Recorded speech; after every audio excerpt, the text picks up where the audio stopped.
नमस्कार, मैं हूं आपके साथ अनुष्का राय और आप देख रहे हैं तक्षित न्यूज।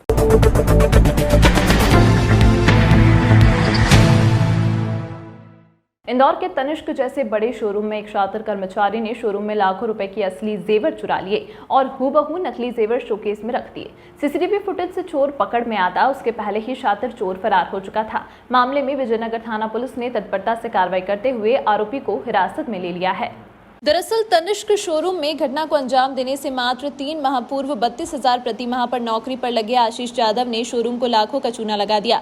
उसने शोरूम से धीरे धीरे कर 7 सोने के आइटम चुराए, उनके फोटो खींचे और उसकी जगह हूबहू नकली ज्वेलरी के आइटम रख दिए। आरोपी लगभग 1.5 माह तक धीरे धीरे कर सोने के आइटम चुराकर उसके बदले में नकली ज्वेलरी के आइटम रख देता था और जैसे ही लगभग 4 लाख रुपए के जेवर उसके हाथ लग गए तो वह नौकरी से रफू चक्कर होकर मुंबई, गोवा और सिकंदराबाद फरार हो गया। इस दौरान आरोपी ने मुंबई और गोवा में चोरी के जेवर बेच दिए। नकली जेवर की बात सामने आने पर शोरूम प्रबंधकों ने पुलिस को सूचना दी। जब पुलिस ने सीसीटीवी कैमरे खंगाले तो आरोपी हरकत करता हुआ दिखाई दिया, जिसके आधार पर पुलिस ने आरोपी की तलाश शुरू की। लगभग 3 माह की फरारी काटने के बाद आरोपी अपने परिवार से मिलने आया। इस दौरान पुलिस को जानकारी मिल गई और आरोपी आशीष यादव को गिरफ्तार कर लिया। फिलहाल पुलिस आरोपी से पूछताछ कर रही है। कुछ माल तो पुलिस ने आरोपी से बरामद कर लिया है, लेकिन कुछ माल आरोपी बेच चुका है।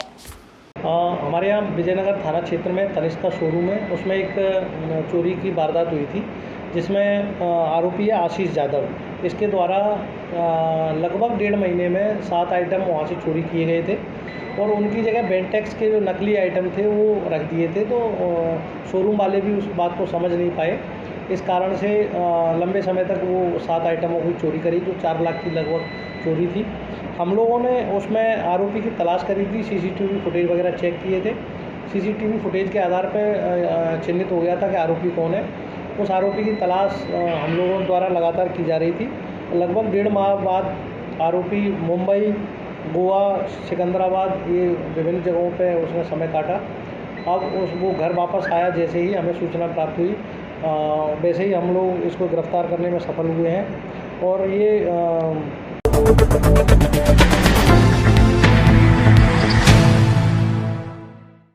मालवा मिल एवं कल्याण मिल की भूमि की लीज निरस्त कर पुनः शासन के नाम से दर्ज कराए जाने हेतु आदेश पारित। कलेक्टर डॉक्टर इलैया राजटी ने महत्वपूर्ण आदेश जारी कर दिया है। इंदौर स्थित नेशनल टेक्सटाइल की मिलों की भूमियों को विक्रय के संबंध में मध्य प्रदेश शासन द्वारा वर्ष 2003 एवं 2007 के निर्देशों द्वारा अनुमति प्रदान की गई थी। उक्त अनुमति प्राप्त होने के बाद केवल स्वदेशी मिल की 15.32 एकड़ भूमि विक्रय हो सकी। दी मालवा मिल्स यूनाइटेड लिमिटेड एवं कल्याण मिल की भूमि का विक्रय नहीं किया जा सका, जिसको लेकर कलेक्टर डॉक्टर इलैया राजटी द्वारा संपूर्ण मामले की समीक्षा की गई एवं प्रतिवेदन राज्य शासन को भेजा गया। उक्त प्रतिवेदन के अनुक्रम में राज्य शासन द्वारा दिसंबर 2022 में नेशनल टेक्सटाइल के इंदौर स्थित उक्त मिलों की भूमि की लीज निरस्त कर मध्य प्रदेश शासन में दर्ज किए जाने के विषय में निर्णय लेने के निर्देश दिए गए। राज्य शासन के निर्देशों के अनुसार कलेक्टर डॉक्टर इलैया राजटी ने अपर कलेक्टर को प्रकरण में आगामी कार्रवाई के लिए मामला सौंपा। तदनुसार दी मालवा मिल्स यूनाइटेड लिमिटेड एवं कल्याण मिल की भूमियों के संबंध में 2 प्रकरणों में सुनवाई कर इनका निराकरण किया गया। अभी तो है ना, हम लोग ने मालवा यूनाइटेड मिल है, उसमें एक्चुअली टोटल 3 पार्ट है, और कल्याण मिल है। उनकी दोनों की ज़मीन नेशनल टेक्सटाइल कॉरपोरेशन के पास थी। पहले से उनका लीज़ में दिया गया ज़मीन था। एंड इसका लेकर है ना, मतलब लगातार ये चल रही थी कि ना ज़मीन की है ना वास्तविक है ना सीधी किसका होना चाहिए। तो हम लोगों ने एक बार समीक्षा करके मतलब शासन को रिपोर्ट भी भेजी है। उसके बाद राजस्व विभाग का एक ना निर्देश भी मिला है, उसमें फिर गवर्नमेंट ऑफ इंडिया का निर्देश भी है ना मिला है, एक डिटेल्ड ऑर्डर है ना जारी हुआ है। सो ये दोनों ज़मीन का लगभग है ना 92 है ना एकर्स हैं। इसको मध्य प्रदेश शासन दर्ज करने के लिए अपर कलेक्टर न्यायालय ने आदेश है ना किया है।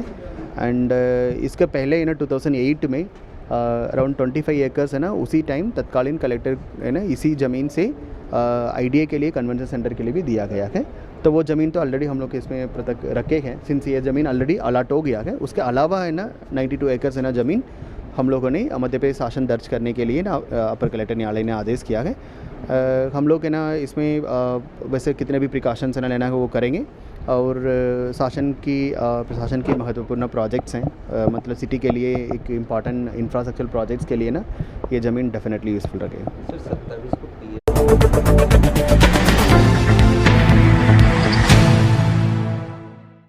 कोविड-19 कोविड-19 में लॉकडाउन में दर्ज साधारण आपराधिक प्रकरणों को वापस लेने के आदेश जारी। कलेक्टर ने कहा, अभियोजन के साथ की जाएगी चर्चा। इसको लेकर collector doctor Ilaiya Raja T ने बताया है कि केंद्र सरकार एवं सुप्रीम कोर्ट के निर्देशानुसार राज्य शासन ने लोकहित में कोविड-19 प्रोटोकॉल और लॉकडाउन उल्लंघन के साधारण आपराधिक प्रकरणों को वापस लेने का निर्णय लिया है। इसमें आपदा प्रबंधन अधिनियम, महामारी अधिनियम एवं भारतीय दंड धारा 188, 269, 270 तथा 271 में आमजन के विरुद्ध दर्ज समस्त से आपराधिक प्रकरणों को वापस लेने की कार्रवाई के निर्देश दिए हैं, जिसको लेकर अभियोजन के साथ चर्चा कर इसकी समीक्षा की जाएगी। ये हमको डेफिनेटली मध्य प्रदेश शासन से निर्देश प्राप्त हुए हैं। हम लोग अभियोजन विभाग के साथ बाइट करके इसका हम लोग समीक्षा करेंगे। इसका डिटेल समीक्षा करने के बाद समझ में आएगा कितने प्रकरण दर्ज हुए हैं, कितने करने लायक।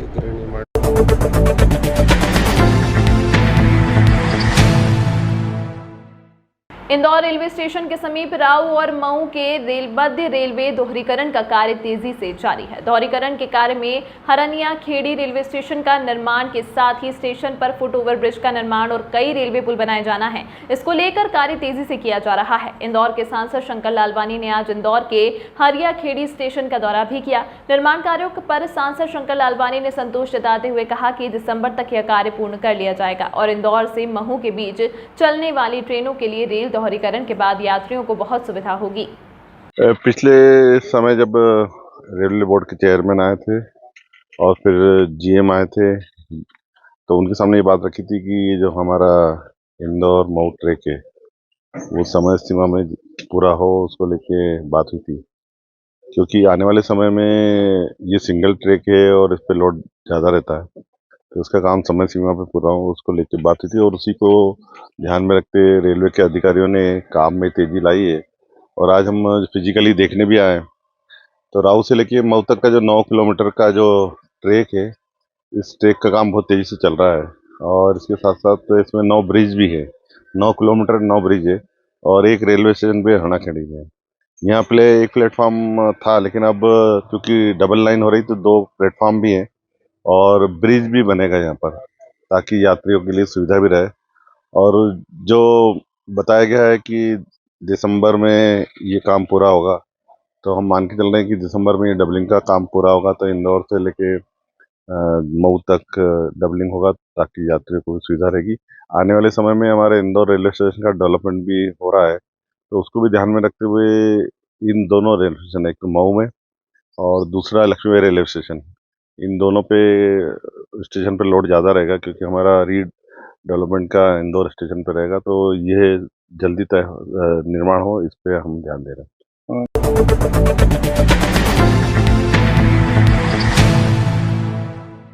इंदौर हर क्षेत्र में अपनी कीर्ति बढ़ाता जा रहा है। वहीं जल शक्ति मंत्रालय ने चौथे राष्ट्रीय जल पुरस्कार की घोषणा की है, जिसमें नगर निकाय श्रेणी में इंदौर को दूसरा पुरस्कार मिला है। जल शक्ति मंत्रालय के द्वारा इस श्रेणी में पुरस्कार घोषित किए गए हैं, जिसमें पहले स्थान पर चंडीगढ़ ने बाजी मारी है, तो वहीं पिछले वर्ष इंदौर जिले को प्रथम पुरस्कार मिला था और इस बार नगरीय निकाय श्रेणी में दूसरा पुरस्कार मिला है।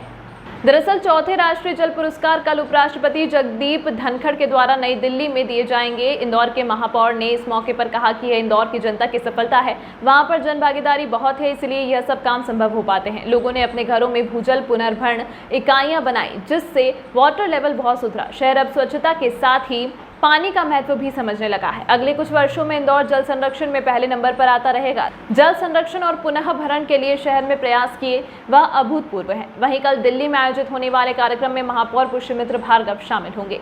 जल संरक्षण की महत्ता को समझने के लिए भारत सरकार के वर्ल्ड वाटर अवार्ड की घोषणा अभी हुई है। उसमें 1 लाख घरों पर रूफ वाटर हार्वेस्टिंग करने के काम में नवाचार के कारण पिछले 10 महीनों में, साल भर में जो हुआ है, उसको भारत सरकार ने स्वीकारते हुए देश में नंबर 2 का स्थान इंदौर को मिला है।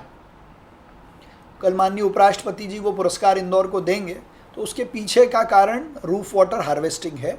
इसलिए इस काम को करने वाले और तन्मयता से भिड़ के करवाने वाले जो सुरेश एमजी हैं, उनको भी हम अपने साथ ले जा रहे हैं। सर, नशाखोरी को लेकर तमाम महत्वपूर्ण खबरों के लिए बने रहिए तक्षशित न्यूज़ के साथ।